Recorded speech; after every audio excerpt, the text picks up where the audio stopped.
오늘은 제목이 이렇습니다. 제목이 고난의 영성입니다. 고난도 알겠고 영성은 알겠는데 고난의 영성은 무슨 말인가? 여러분, 영성이라는 게 어떤 단어입니까? 스피리추얼러티라고 해서 영적인 성품 이렇게 해석하고 있거든요. 그러니까 영성을 우리가 이제 보통 단순하게 한 면만 본다면 영적인 성품 이렇게 해석할 수 있습니다. 근데 앞에 고난이 붙잖아요. 그러면 고난의 영성이라는 것은 우리가 기독교인으로서 고난에 대해서 어떤 자세를 갖고 있고 기독교인으로서 살아갈 때에 신앙생활을 할 때에 고난의 문제를 맞닥뜨릴 때에 어떤 영성을 가져야 되는가, 그런 내용으로서 고난의 영성이라는 제목을 한번 삼아봤습니다. 그래서 오늘 주제는 고난에 대한 이야기입니다. 혹 어떤 분이 저한테 그렇게 얘기를 하시더라고요. 목사님, 저는요 고난이 올 때마다 기도합니다. 너무 당연한 얘기를 너무 당연하게 당연한 얘기 아니에요? 고난이 올 때마다 기도하는 건 당연한 거잖아요. 근데 이렇게 또 얘기하시더라고요. 근데요, 고난이 늘 오더라고요. 그 얘기는 무슨 얘기예요? 고난이 올 때마다 늘 기도하신대요. 근데 고난은 늘 온대요. 그 말은 늘 고난 때문에 기도하신대요. 이 고난이라는 문제는 우리 기독교인들과는 어떻게 보면 뗄래야 뗐으면 좋겠는데 빗나가는 경우가 흔치가 않습니다. 어려운 문제입니다. 어떤 목사님이 이 고난이라는 주제를 가지고 설교하실 때 들었던 얘기 중에 하나님은 우리 믿는 사람들에게 선물을 2개 주셨대요. 여러분들도 받으셨는지는 모르겠는데 한번 생각해 보시죠. 2개를 주셨대요. 우리가 예수를 믿음으로 인해서 교회 다님으로써. 첫 번째 선물이 뭐냐? 선물이니까 뭔가 우리가 열심히 했고 받을 만하니까 주신 게 아니라 값없이 주시는 선물을 2가지를 줬대요. 첫 번째가 예수 그리스도를 우리에게 주셨대요. 그래서 예수 그리스도를 우리가 영접하고 믿고 그분의 자녀가 되고 영생을 이루는 선물을 우리에게 주셨다는 거죠. 2번째 선물은 뭐냐? 이것도 값없이 주시는 건데 고난이라는 선물을 주셨대요. 이걸 선물이라고 설명해야 되나? 근데 한번 좀 더 들어보시죠. 왜 이 목사님이 선물이라고 이야기하시는가? 이분이 이렇게 얘기하시더라고요. 왜 고난이 선물이냐? 우리가 신앙생활을 이 정도, 아니 저보다 더 신앙생활 오래 하신 분들의 인생을 이렇게 추적해 보면 여러분들도 한번 곰곰이 생각해 보시죠. 여러분들이 지금 이 자리에 앉아 있을 수 있는 이유 중에 하나는 우리가 그때 그 사람, 우리 그렇게 기도했잖아요. 막 그 사람 때문에 기도하고, 아우 쟤만 없으면 신앙생활 할 만할 텐데, 쟤만 없으면 직장에서 할 만할 텐데, 그렇게 기도하잖아요. 저 사람 딴 데 가게 해달라고. 또 우리가 직장뿐만 아니라 만나는 맞닥뜨리는 이런 환경 속에서 사람에게 치우고 일에게 치우고 이것만 없으면 이 문제만 빗겨나가면. 근데 여러분, 신기한 건 뭔지 아세요? 진짜 그렇게 우리가 원하는 대로 다 이루어졌다면 지금 이 자리에 몇 명이나 앉아 계실까요? 굉장히 무섭고 섬찟한 얘기입니다. 적어도 그것이 우리에게 고난이라는, 그것이 고난인지도 몰랐지만 그것이 고난이라는 툴을 통해서 우리가 그래도 이나마 버티고 있는 거 아닐까요? 그런 의미에서 보면 고난도 선물이다. 저도 일면 동의하는 부분이 있습니다. 그런데 우리 내면을 여러분들이 한번 깊숙이, 요거는 정확합니다. 성경이 어찌나 그리 우리의 마음을 정확하게 알고 있고 우리를 고발하냐면, 여러분 보세요. 예레미야서 17장 5절 말씀을 한번 보세요. 17장 9절. 예레미야서 17장 9절. 적어도 여러분들이 이 말씀만큼은 한번 외우셨을 수 있었으면 좋겠어요. 이것은 정확히 누굴 고발하는 내용이냐면 우리 인간, 하나님 앞에 타락한 인간들의 마음을 고발하는 내용이거든요. 한번 같이 여러분들의 목소리로 읽어보겠습니다. 시작. 만물보다 거짓되고 심히 부패한 것은 마음이라. 누가 능히 이를 알리오마는 알지 못하길 원한다는 거예요. 알길 원한다는 얘기예요. 알길 원하는데 뭘 알길 원한다고요? 만물보다 거짓되고 심히 부패한 것은 마음이라. 나는 마음이 깨끗한 것 같은데 적어도 목사님은 깨끗하지 않으실까요? 천만의 말씀이에요. 객관적으로 봐도요, 누가 봐도 어울리지가 않아요. 누가? 제가 어떻게 이 자리에 서 있는지, 어떻게 이 자리에 서서 말씀을 전할 수 있는지 하나님의 은혜가 아니고선 설명할 길이 없다니까요. 하루에도 10번 고민해요. 내가 목사인데 이것밖에 안 되나? 목사인데 왜 이런 생각이 내한테 들어오나? 만물보다 거짓되고 심히 부패한 거. 그러니까 자꾸 우리가 세상에 끌려다니는 거죠. 성경보다 말씀보다 세상에 끌려가는 거예요. 왜? 이렇게 되어 있으니까. 그러다 보니까 자연스럽게 하나님의 말씀을 잃어버리고 마치 욕망의 폭주기관차처럼 그냥 이것도 모르고 저도 모르고 죄 짓고 살아가는 거죠. 될 때면 되라, 세상 사람들 다 그런 거 아니냐 이러면서. 근데 그때 누군가가 브레이크를 걸어주고, 그때 누군가가 나를 손 잡아주지 않았더라면 이 자리에 계실 분들이 몇 분이나 계실까? 섬찟합니다. 그것은 비단 저뿐만 아니라 여러분들에게도 비슷한 내용으로 그렇게 하나님은 고난이라는 것을 통해서 여러분들의 그런 마음을 자리매김하게 하시고 붙잡아 주실 수도 있었다라는 것을 우리는 부인할 수가 없다라는 것이죠. 오늘 고난이라는 주제를 가지고 여러분들과 함께 말씀을 조금 나누려고 합니다. 오늘 본문 말씀 자체가 고난이 주제인데요, 베드로전서 전체 자체가 고난이라는 주제입니다. 그런데 이 고난이라는 주제를 여러분들이 보실 때에 특별히 이 베드로전서는 어떤 때 쓰여졌느냐, 그 시기가 AD 64년경, 아주 유명한 해인데요. 왜 유명하냐? 이때가 바로 로마 황제 가운데 유명한 네로 황제가 있었고요. 그 네로 황제가 즉위했을 때 AD 64년에서 66년경에 로마의 대화재가 나요. 수많은 사람들이 불에 타 죽고 손실을 입습니다. 그러다 보니까 자연스럽게 모든 여론과 모든 국민들의 그 악한 감정이 누구에게 쏠리냐면 미치광이 황제였던 네로에게 다 쏠리는 거죠.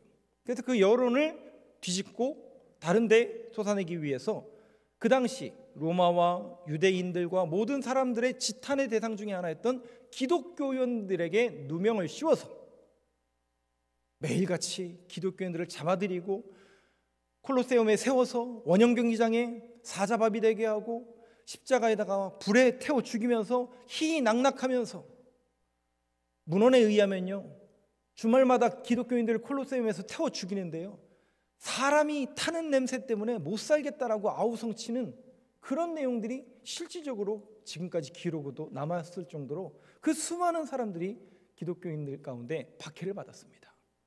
그때 많은 이들이 예수를 부정하고, 예수를 믿는다는 게 뭘까?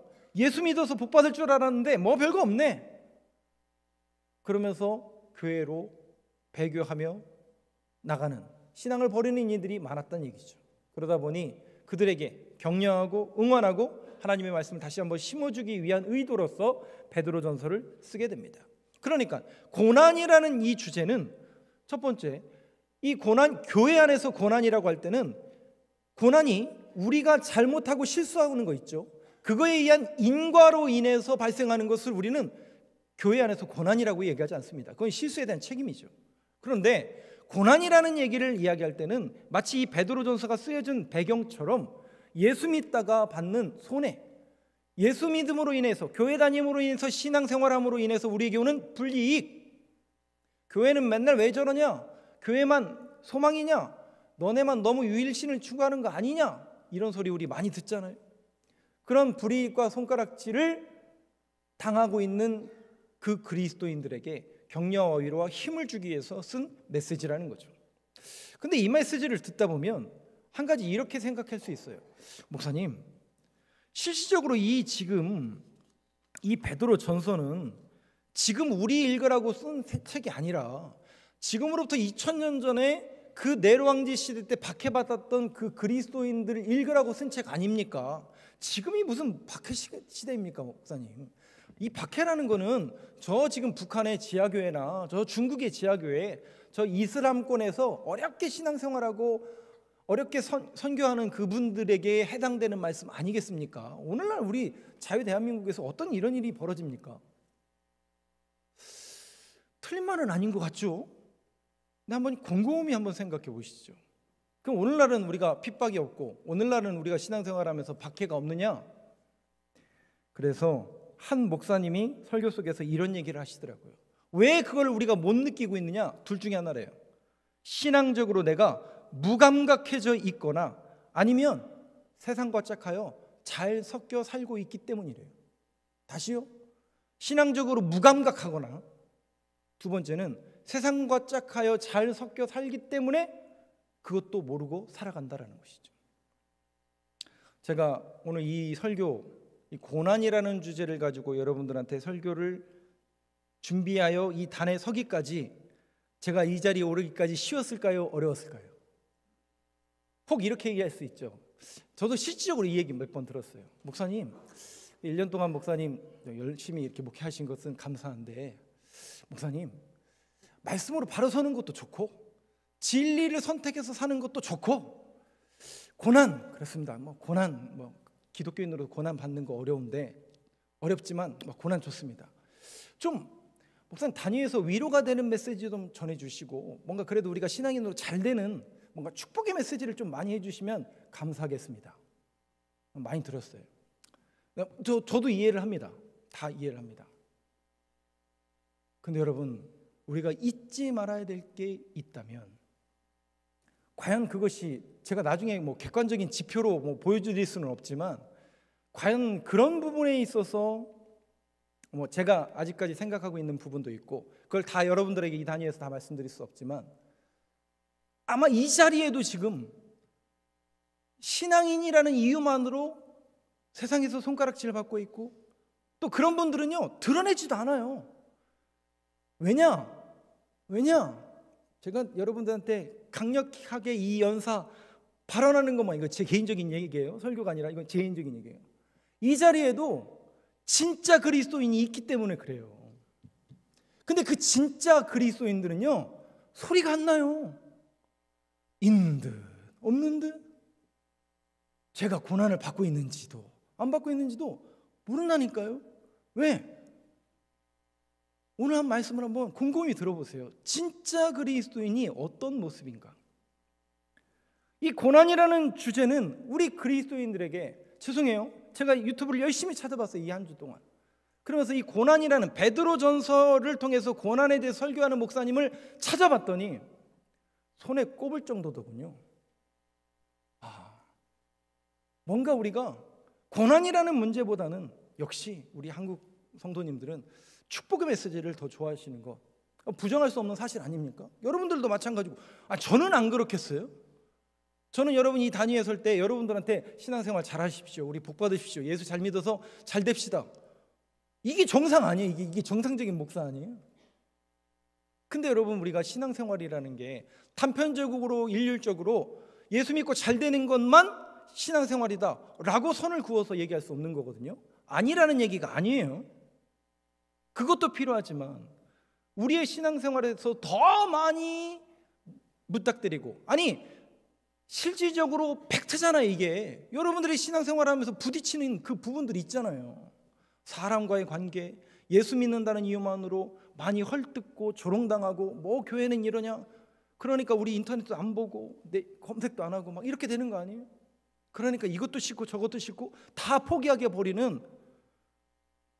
근데 여러분, 오늘 메시지를 여러분들이 한번 유심히 들어보시면서 고난이라는 이 주제를 우리가 어떤 의미로 받아들여야 되고, 그렇다면 이 시대 속에서 우리가 어떻게 살아가야 될 것인가를 한번 잘 들어보시죠.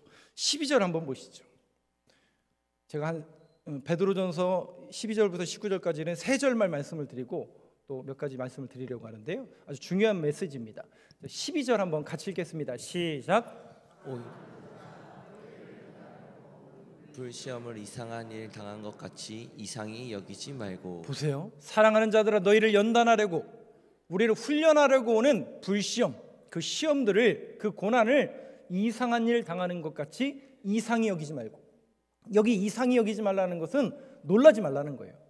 그런 예수 믿는 이유만으로 인해서 손해보고 불이익이 오고 고난이 오는 것을 이상하게 여기지 말고 놀라지 말라는 거예요. 오히려 직역해서 번역하면 이런 뜻입니다. 당연하게 여기라는 뜻이에요. 다시요. 사랑하는 자들아, 너희를 훈련하려고 오는 이 고난을 이상한 일 당하는 것 같이 당연하게 여기라는 뜻이에요. 당연하게 여기래요. 자, 제가 오늘 이 말씀을 준비하면서 물론 성경에 있는 그런 이 구절에 해당되는 그런 사람들을 많이 이제 찾아서 말씀을 드릴 수 있지만 뭐 많이 얘기를 했고 제가 요셉에 대해서 여러 번 말씀드린 것처럼. 근데 오늘은 예화를 조금 길게 들을게요. 이거는 이제 가장 예화가 제일 적절한 것 같아서 제가 오늘 좀 예화를 말씀을 드리겠습니다. 한번 곰곰이 생각해 보시죠. 여러분들이 들어보시면서. 저 주일날 예화 잘 안 드리려고 최대한 노력하신 건 아시죠?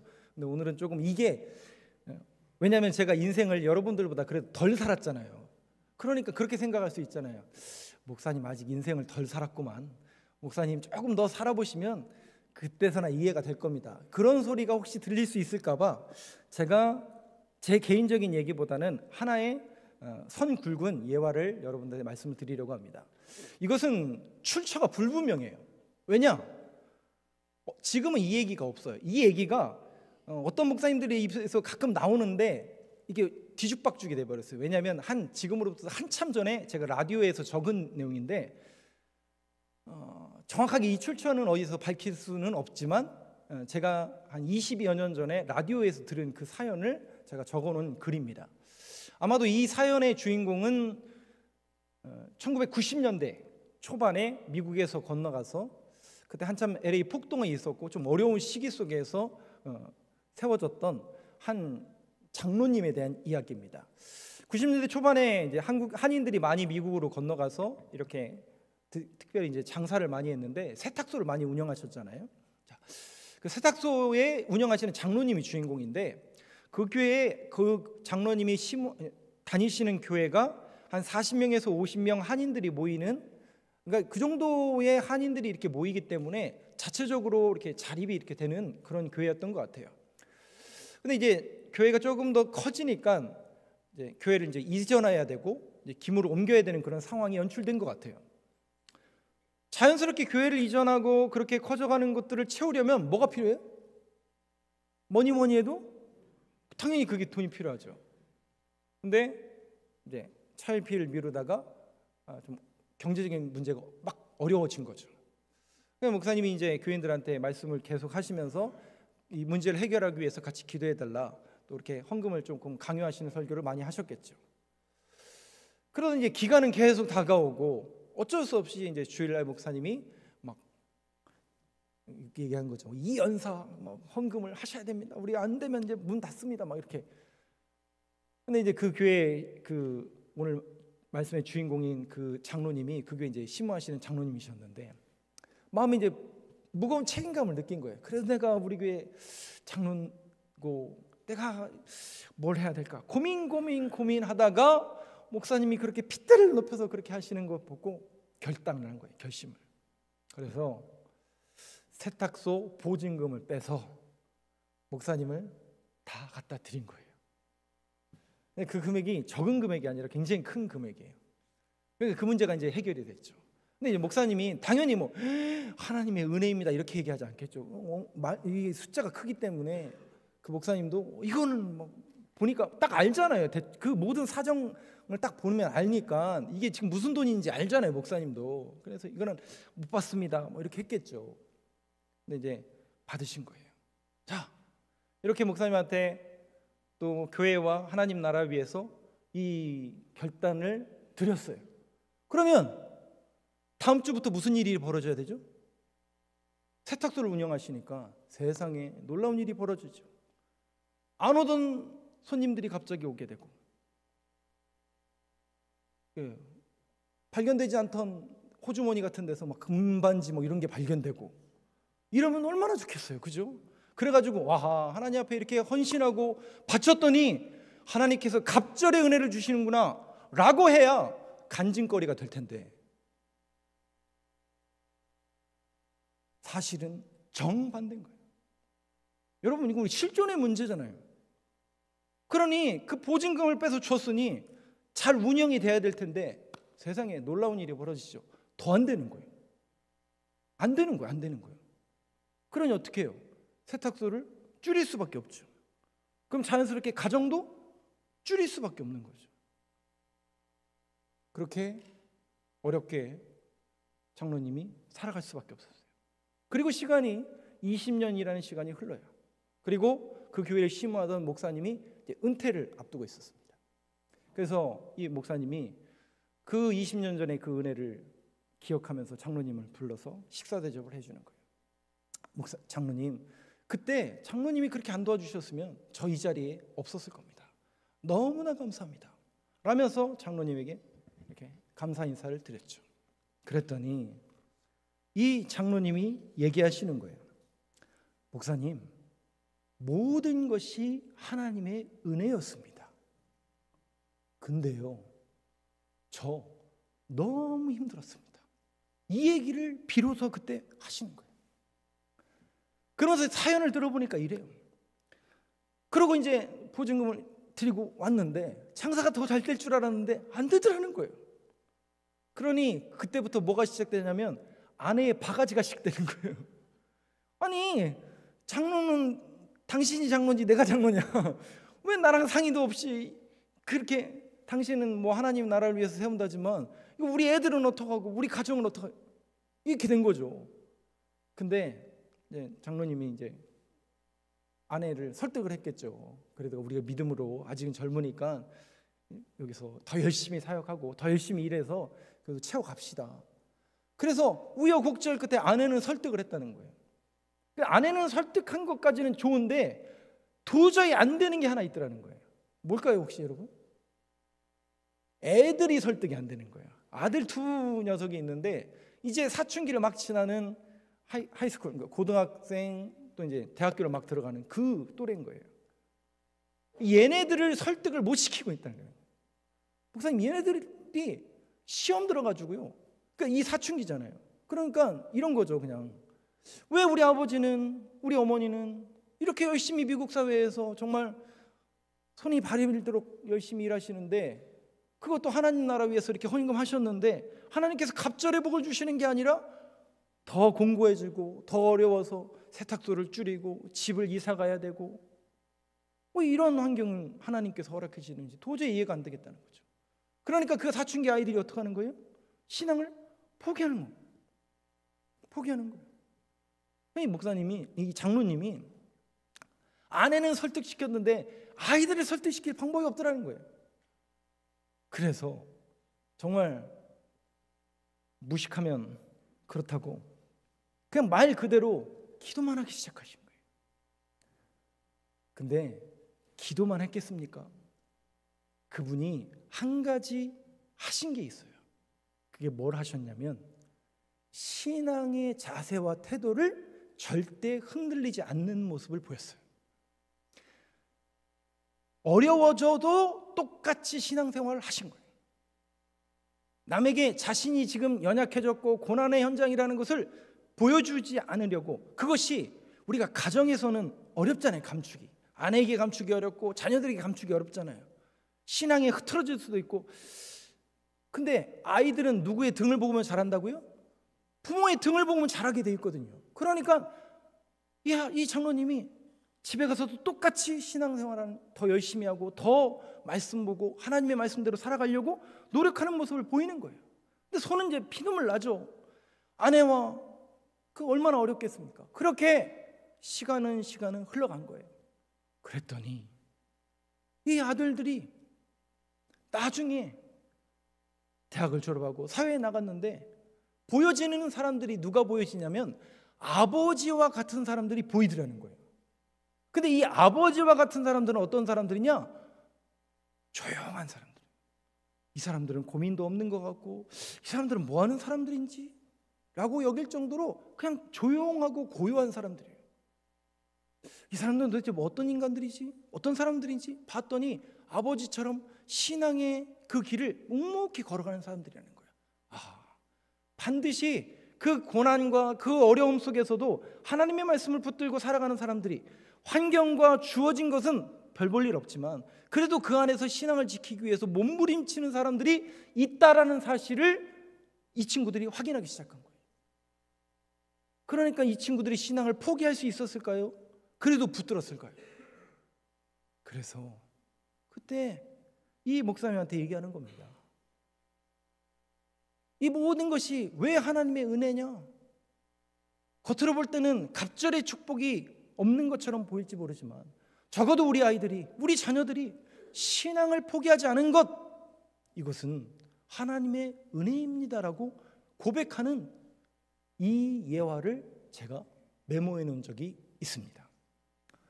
여러분 어떠세요? 여러분들은 어떠세요? 쉬운 문제가 아닌 것 알고 있습니다. 그런데 우리가 그리스도인이라는 이유만으로 요셉을 여러분 어떻게 이해를 하시세요? 요셉이 국무총리 자리에 오른 것, 그러면 그 15년이라는 인생을 어떻게 설명하실 거예요?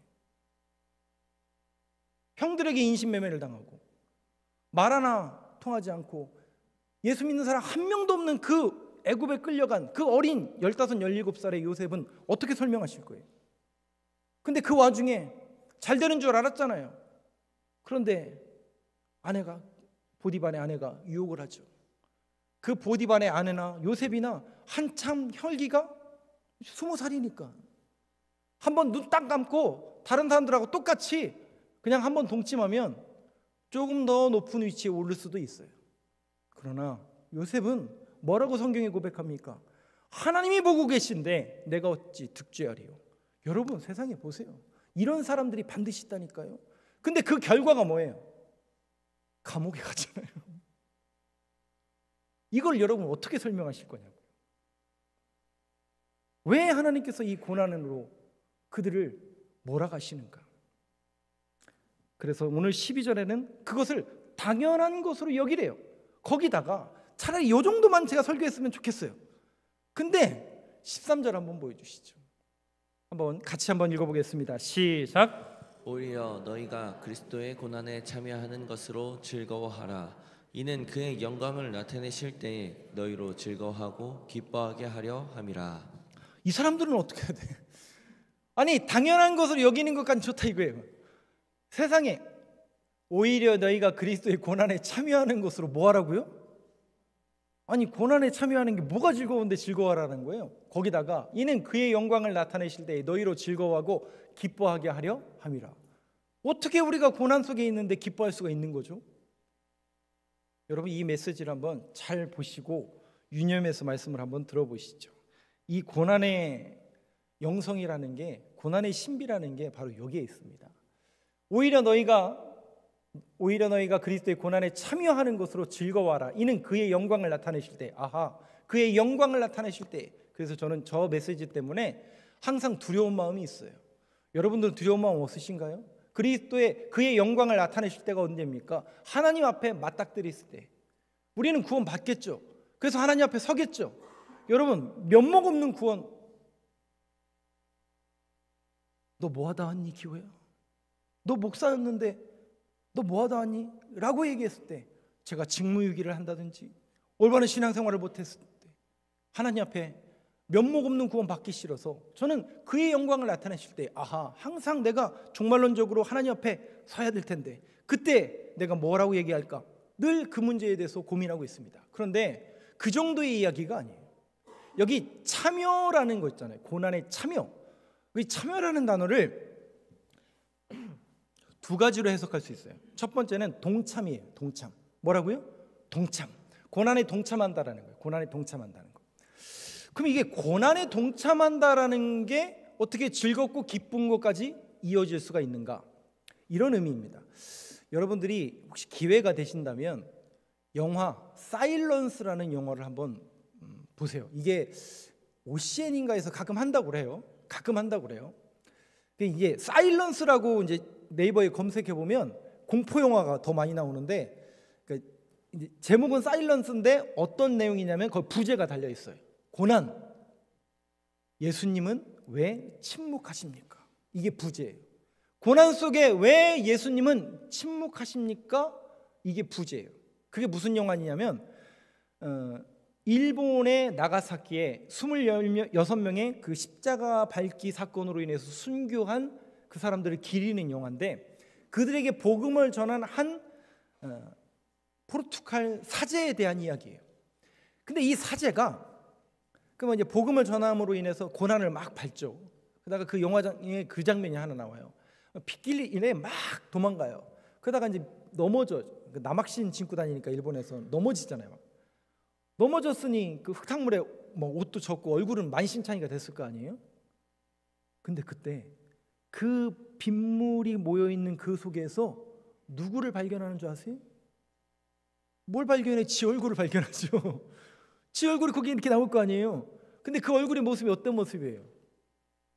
아니 당연하죠. 그 흙탕물에 그냥 도망다니다가 땀범벅, 흙탕물 범벅이죠. 근데 그 얼굴이 이렇게 비춰지다가 그 영화에 보면 이렇게 오버랩 되는 게 있어요. 뭐냐면 예수님의 얼굴이 보여요. 이게 뭘까요, 여러분? 예수님이 우리에게 말씀하신 게 있잖아요. 나를 따라오려거든 자기 십자가를 지고 나를 따라오라. 여러분, 예수님은 저 하늘 보좌에서 우리가 잘 사나 못 사나 구경하시는 분이 아니라니까요. 예수님은 얘네들이 잘 믿나 안 믿나 위에서 관망하시는 분이 아니라니까요. 저 하늘 보좌를 버리고 이 땅에 내려오셔서 매를 맞는다는 게 얼마나 힘든지, 세상 사람들로부터 조롱을 당한다는 게 얼마나 힘든지, 죽음이라는 이 문제가 얼마나 고통스럽고 두려운지를 친히 다 경험하신 분이에요. 그러니까 그 고난을 당하고 있는 예수님이 얼굴이 거기에 나오는 거예요. 아하. 그러면서 그 사제가 뭘 알게 되냐면 예수님의 마음을 비로소 알게 되는 거예요. 아하. 이 속에서도 하나님이 나와 함께 하시는구나, 나를 붙들고 계시는구나, 그것을 우리는 고난에 동참한다라고 이야기합니다. 또 한 가지, 그럼에도 불구하고 그 참여라는 단어 속에 동참이라는 의미가 있는 것뿐만 아니라 교제라는 의미가 있어요. 이걸 코이노니아라고 하죠. 교제. 왜? 하나님이 우리와 함께 하신다라는 의미고 성령님의 교제가 그 안에 있다라는 거예요. 우리가 축도를 제가 맨 마지막에 하잖아요. 축도를 할 때 세 가지를 빌잖아요. 제가 예수 그리스도의 은혜와 그 다음에 뭐예요? 하나님의 사랑하심과 그 다음에 뭐예요? 성령님의 교통하심. 그 성령님의 교통하심이 성령님의 교제예요. 요한복음 14장 26절에 보면 뭐라고 기록되어 있습니까? 보혜사. 왜? 우리가 연약하고 이렇게 죄짓고 무너지고 실패하고 넘어지고 예수 안 믿고 그럴 거를 주님이 아셨을까요? 모르셨을까요? 알죠. 얼마나 연약한지 알아요. 그래서 너에게 성령님을 보내주시겠다고 그랬어요. 그럼 그 성령님이 어떤 일을 하시느냐? 성령님의 펑션, 기능이 뭐냐? 보혜사예요. 보호하시고 은혜 주시고 가르쳐 주시는 거예요. 그리고 그 기능 속에 너에게 말한 모든 것을 생각나게 하리라. 예수님께서 하신 말씀을 생각나게 하시리라는 거죠. 그러니까 저와 여러분이 적어도 이 시간에 하나님의 말씀을 듣고 이 한 주를 살아가다 보면 여러분들도 고난 받을 수 있어요, 없어요? 있죠. 얼마든지 예수 믿는다는 이유만으로 고난받고 손가락질 당하고 조직의 부적응자라고 제가 몇 번 말씀드렸잖아요. 제 친구가 인사팀장이라니까요. 원서를 쓰면요, 종교란에 기독교를 쓰면 조직의 부적응자라고. 이런 멸시와 천대를 받는 이 세상의 구조 속에서 우리가 어떻게 살아갈까? 그래서 성령님 보내주신다는 거예요. 그래서 성령님을 의지해서 하나님 이길 수 있는 마음을 주시고 하나님의 말씀이 늘 생각나서 그 말씀을 붙들 수 있는 용기와 성령님의 인도하심을 간구하는 것이 우리 그리스도인들의 자세라는 거죠.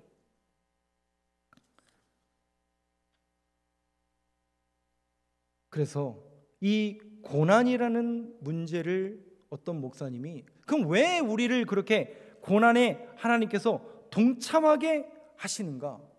왜 고난이라는 이 툴로 자꾸 밀어넣으시는가? 아하, 제가 아까 그래서 서두에 말씀드렸잖아요. 왜 고난이 선물이라고요? 그것이 그 길을 걸어가는 그들에게 고난이라는 그 주제가 주어짐으로 인해서 불순물이 자꾸 제거되는 거예요.